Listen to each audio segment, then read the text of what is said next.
Good morning, good afternoon, good evening, New York. I'm going to already. This, I don't know what I'm going to call this yet, to be quite honest. I am Eagle Falcon. This is going to be like a little subsection of Eagle Eyes on Tech. The reason I decided to go through this... First off, I haven't even finished my actual show prep yet. There's some insider knowledge for you.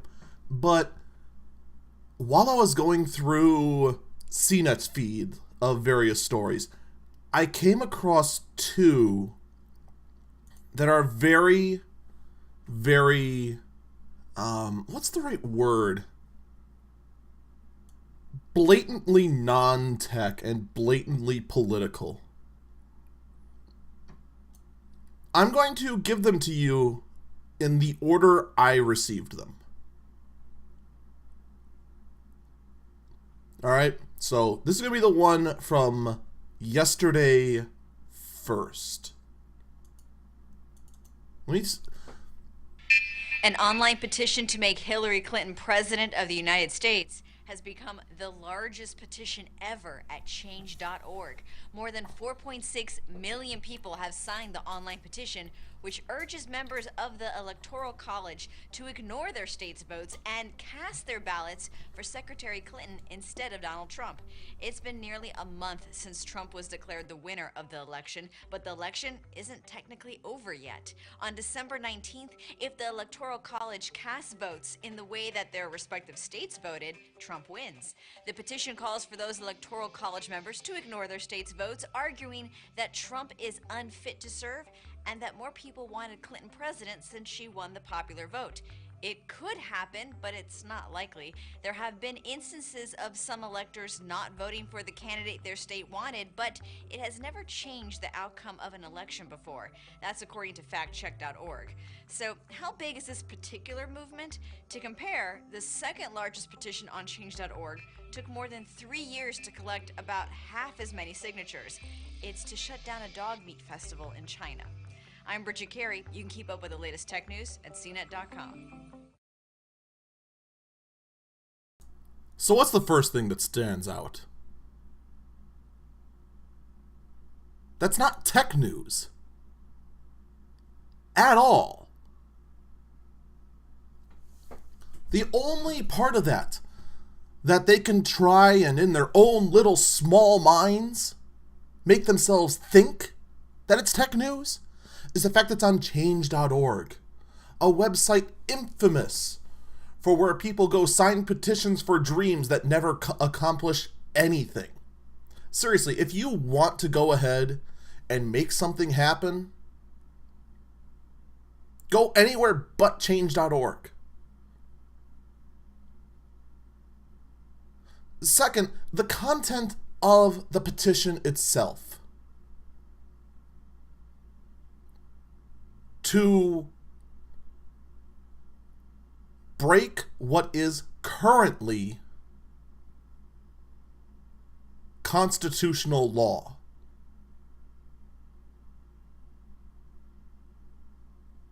$4.7 million people signed this basically pointless petition, but it's all to encourage electors of the Electoral College to go against what is constitutional law.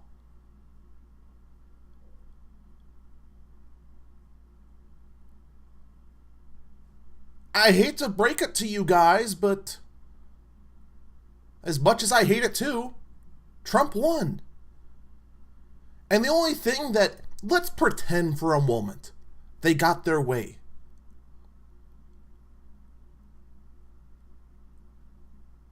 What happens then?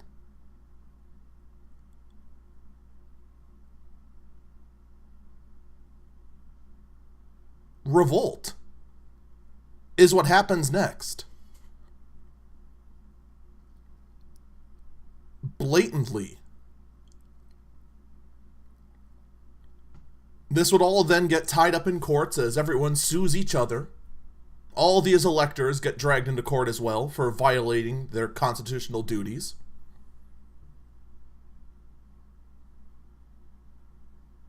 it just becomes a giant mess. What do they hope gets accomplished?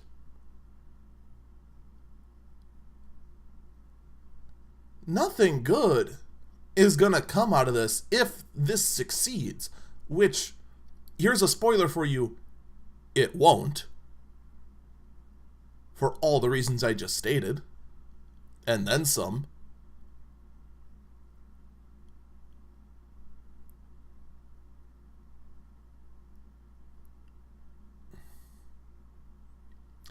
But my primary point is the fact that Cnet, a site that is dedicated to tech news, this week, first off, kills one of the tools I use to prep for the show, Cnet Update, where I just get the biggest headlines. Real quick, 10 minutes, done. That's dead. And it's now and now that whole feature's now rolled into the pre-existing Cnet News. And half the stuff that this Cnet News feature pumps out is blatantly political. This one, at least, involves change.org. The second one and the last one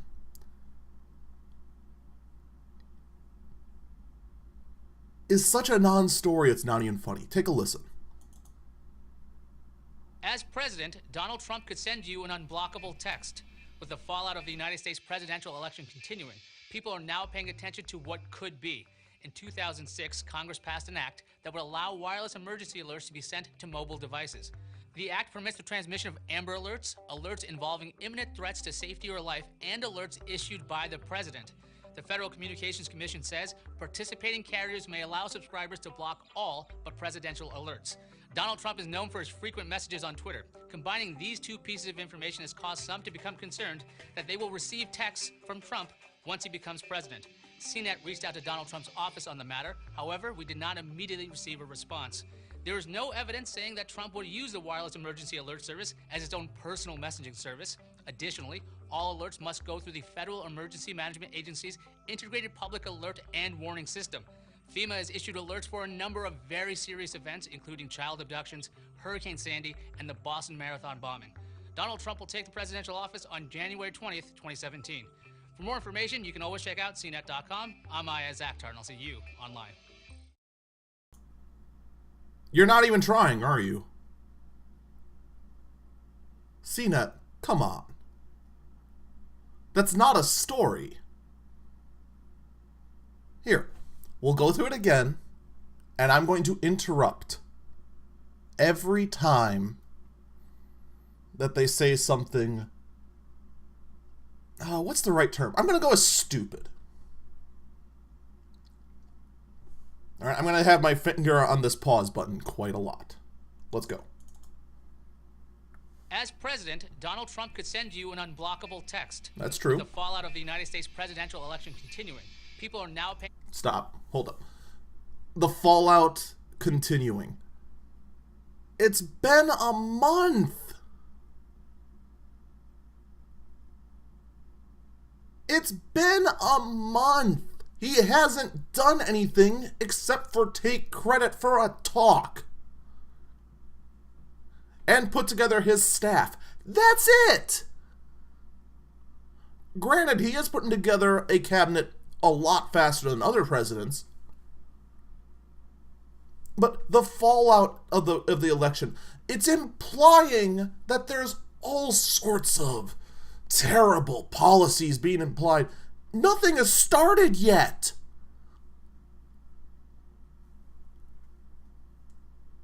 Let's move on. Attention to what could be. In 2006, Congress passed an act that would allow wireless emergency alerts to be sent to mobile devices. The act permits the transmission of Amber Alerts, alerts involving imminent threats to safety or life, and alerts issued by the president. The Federal Communications Commission says participating carriers may allow subscribers to block all but presidential alerts. Donald Trump is known for his frequent messages on Twitter. Combining these two pieces of information has caused some to become concerned that they will receive texts from Trump once he becomes president. Stop. Who are these people?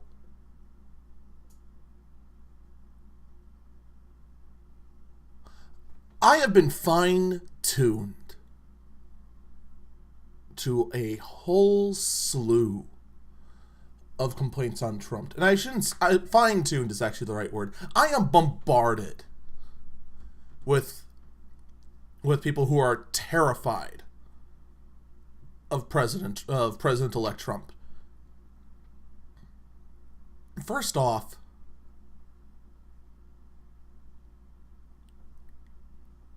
half of it's just based in rumor mongering. The worst parts are, in fact. That's the one thing I've noticed right off the bat. I don't think it's going to be anywhere close to as bad as everyone's making it sound. The other half, I'm still going to hold judgment and see how things shake out. But people are talking about, oh God. And it's just this sort of thing. Just afraid that he's going to abuse the system. But here's where it gets better. Cnet reached out to Donald Trump's office on the matter. However, we did not immediately receive a response. Stop. Did not immediately receive a response. What does that mean, you received a response? What was the response? Sounds to me like you got some information there you're not telling me there, Cnet. Any particular reason? And I'm not nitpicking here. I'm not picking at their phrasing. This is clearly done intentionally. We did not immediately receive a response. Because you know, this reporter who is clearly anti-Trump, not even trying to hide it, mind you, opening up immediately with the fear that what he is preaching is a possibility.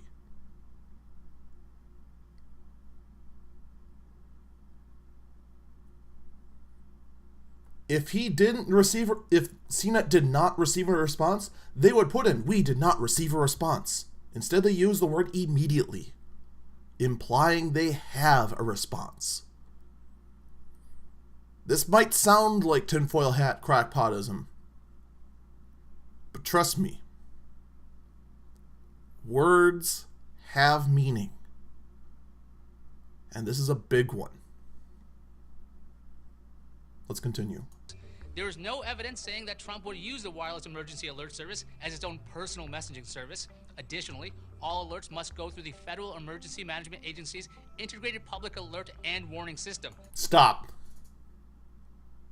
So right there you admit, you have no story. You have no evidence. You have admitted you have no evidence that this is potentially even possible. And then in addition, you even correctly state that there's a safeguard in place that all alerts, all, including presidential messages, have to go through FEMA.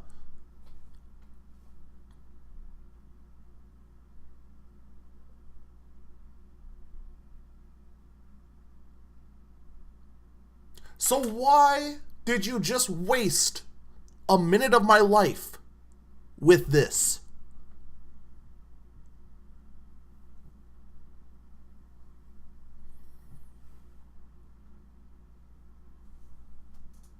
You're not even trying, are you, Cnet? Decided to just give up on being tech news and just straight up become fake news. Because that's what this is. This is fake news.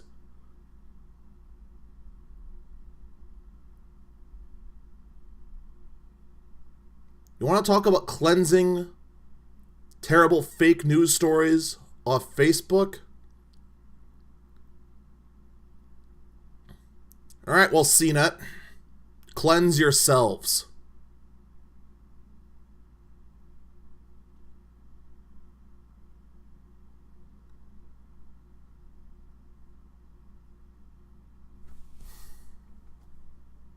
I'm got my eye on you. Got my eye on you. FEMA has issued alerts for a number of very serious events, including child abductions, Hurricane Sandy, and the Boston Marathon bombing. Donald Trump will take the presidential office on January 20th, 2017. For more information, you can always check out Cnet.com. I'm Ayaz Akhtar, and I'll see you online. This is also a shame just because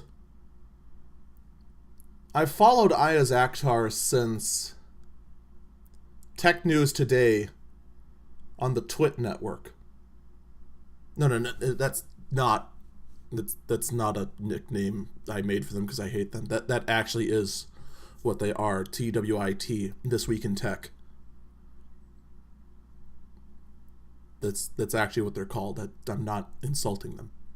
And I had a lot of faith in Ayaz. He seemed to be a very smart individual.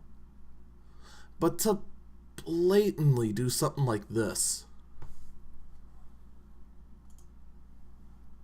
it's not even trying. You can't even try to claim that this was anything but being blatantly political and putting out fake news to try and push your political opinion. Not even providing real information. And as someone who tries to shoot things straight down the middle, this is blatantly terrible. Good riddance.